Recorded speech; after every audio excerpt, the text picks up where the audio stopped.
Now, the last time we had news about the upcoming Avatar, the Last Airbender live-action remake, it was uploaded a much-anticipated show. The original series creators, Michael DiMartino and Brian Konietzko, had left the Netflix project due to creative differences. Following their departure, it was uncertain how the show would come together. But now, we have news that could reignite hope for this remake. Netflix has taken to social media to reveal the core cast along with the new creative team, tasked with bringing the show to the streamer. Now, I think everyone will agree that the casting here is spot on across the board. Not only have they cast age-appropriate actors, they've managed to get the ethnicities right this time. It looks like this show has learned from the mistakes made in the 2010 film. Now, I'm certain that the actors here weren't just handpicked because they resemble their animated counterparts. It was about finding the right talent that can embody their respective roles and bring the same qualities we associate with each character. Gordon Cormier is the 12-year-old Canadian actor who will be taking on the role of Anng, the titular avatar, a being considered the ultimate power in the world and a symbol of peace. As an avatar, he can use all four elements: water, earth, fire, and air. This is an ability that's unique only to the avatar. Other people within the world can only use one of the four elements, or none. Without even seeing how Cormier will look, with a shaved head and tattoos, he already looks the part. I think he'll be able to give us an Anng that's playful at times, because he's still just a child, burdened with a tremendous task. But he'll also bring out that determined and peaceful nature that makes Anng someone people believe in. The young actor is known for his role in The Strand, the 2020 miniseries based on the Stephen King novel. His character Anng is a 12-year-old airbending prodigy and the last surviving airbender in the current era. Anng ends up frozen in an iceberg for a century until he's discovered by Kitara and Sokka, who become the young boy's friends and guide in a new world on the verge of being overtaken by the Fire Nation. As the current avatar, he has to restore balance to the world by putting an end to the Fire Lord's tyranny. But before that, Anng has to complete his training as an avatar and master 3 of the 4 elements to be able to unlock his full power. Next up we have Kawandio. The actress and singer is 14 years old. She will play Kitara, the sole female member of Team Avatar. That is, until Toph joins the group later in the series. Kitara is a young girl who has endured tragedy at a young age. It hasn't stopped her from being determined and hopeful, and also a motivator for Anng, who relies on her support, as well as her brother. It will be interesting to see how Kawandio plays Kitara, who is essentially the mother figure of the group. Much like the rest of the cast, the actress is a newcomer who has only had a handful of roles. She appeared in the CBC/Netflix series Anne with an E, and in the 2020 Tracy Dare directed film Beans, where she played the lead role. The film explores the 1990 Oka crisis at Kanasatake in a wonderfully executed coming-of-age drama detailing the 78-day event in Canadian history. The actress did an amazing job leading the film, and I'm confident to say she will make a great Kitara once we see her fully immersed into her role. Her character hails from the Southern Water Tribe, a small village where she manages along with her brother. At 14 years old, Kitara is unique because she is the sole waterbender in her village. After discovering Anng in suspended animation, she joins him in his quest to find a master capable of teaching him waterbending, which she also has an interest in mastering. Over the course of the series, there's a romance that sparks between her and Anng, who becomes drawn to her kindness. I'm sure we'll see some hints of that on the show, but I'm most looking forward to seeing her personal journey more so than the romance side of things. Completing Team Avatar is Ian Owsley. The 19-year-old will play Sokka, the jokester of Team Avatar, and Kitara's older brother.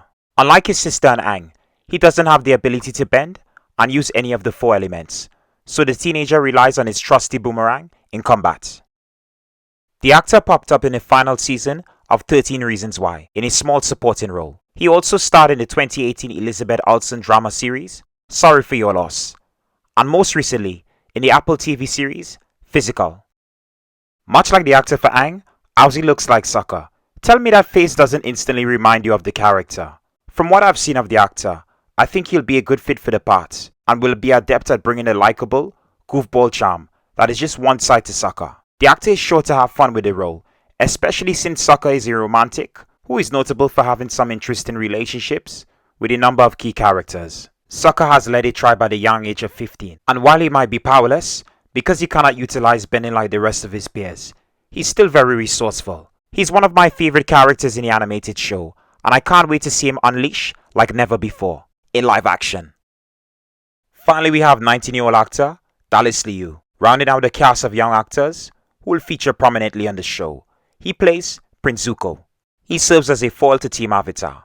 Zuko is the disgraced prince of the Fire Nation, who is sent on a mission to find the Avatar by Fire Lord Ozai, the young man's father and current ruler of the country that is hell-bent on conquering the world. Zuko is a skilled firebender who comes across as intense and guarded, but behind that exterior, he's a lot less hostile and more good-natured. Dallas Liu is best known for playing Yang Kazama in 2010's Tekken, the live-action adaptation of the popular Capcom video game franchise. He currently has a recurring role in the Hulu cringe comedy series, Pen 15, where he plays the brother of Maya Erskine's lead character. The young star is set to appear in the upcoming Marvel Studios film, Shang-Chi and the Legend of the Ten Rings.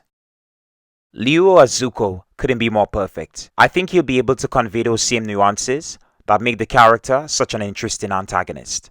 We'll be able to sympathize with him and also root for him, as he comes to realize that his ideas are not aligned with his father's, but with Anng and his allies, who strive for peace within the world. Zuko has one of the best arcs in the franchise, and maybe for an animated character. His redemption arc for me is the gold standard in how you deal with a villain, changing alliances for the better.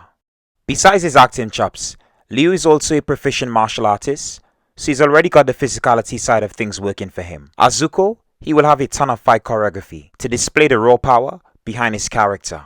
Someone who was left out in the casting announcement is Uncle Iroh, Zuko's uncle, who is the young man's father figure. I'm guessing he wanted to focus on the kids rather than the adult actors.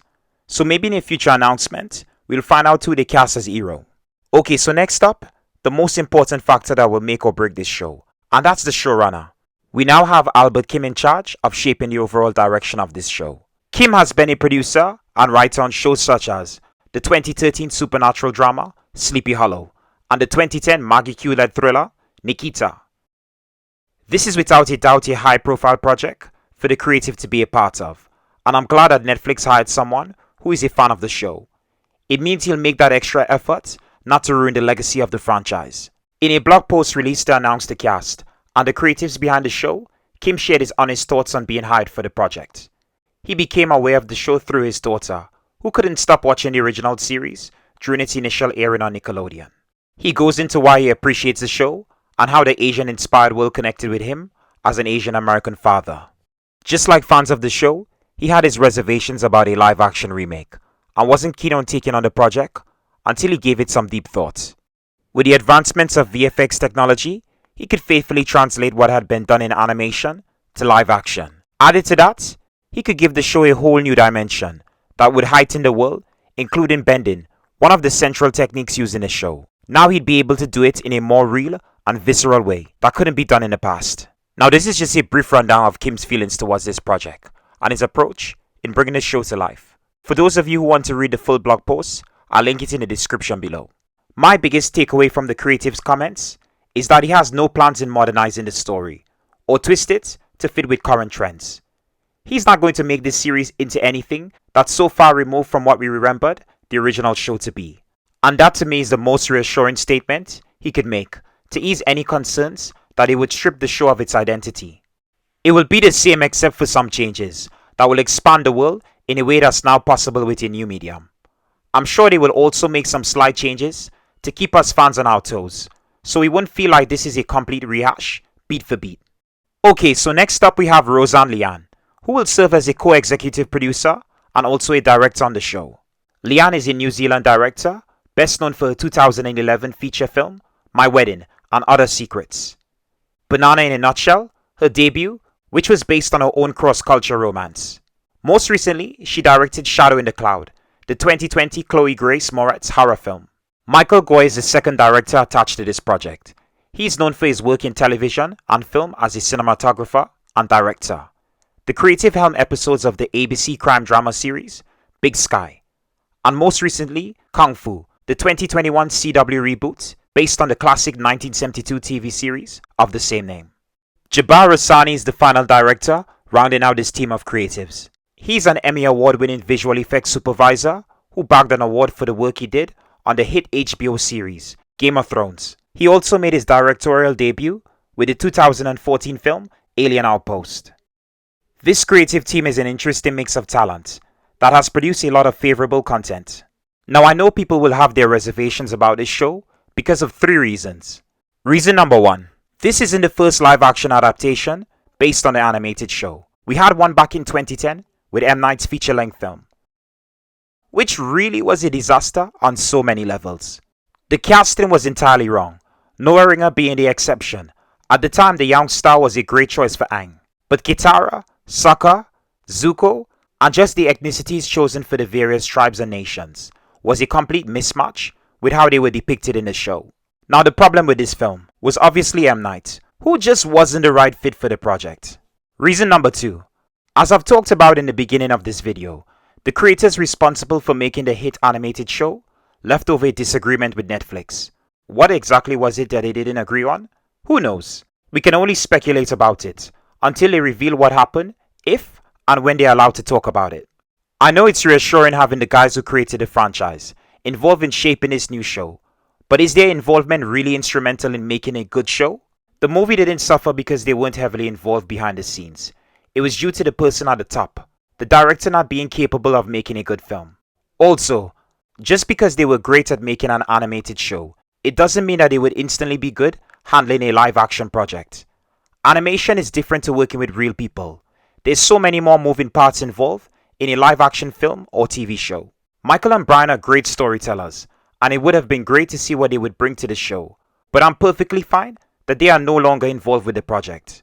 The departure from the show allowed the duo to sign a major deal with Paramount Plus. Now the two are in charge of a new studio launched by Nickelodeon, which will create new content set in the Avatar universe. Reason number 3. It's Netflix, and they haven't had the best track record with animation to live action projects. Everyone remembers the 2017 Death Note remake, and most recently, the Winx Club live action show, Fate, The Wings Saga. It's not just Netflix that has struggled to adapt animated properties into live action.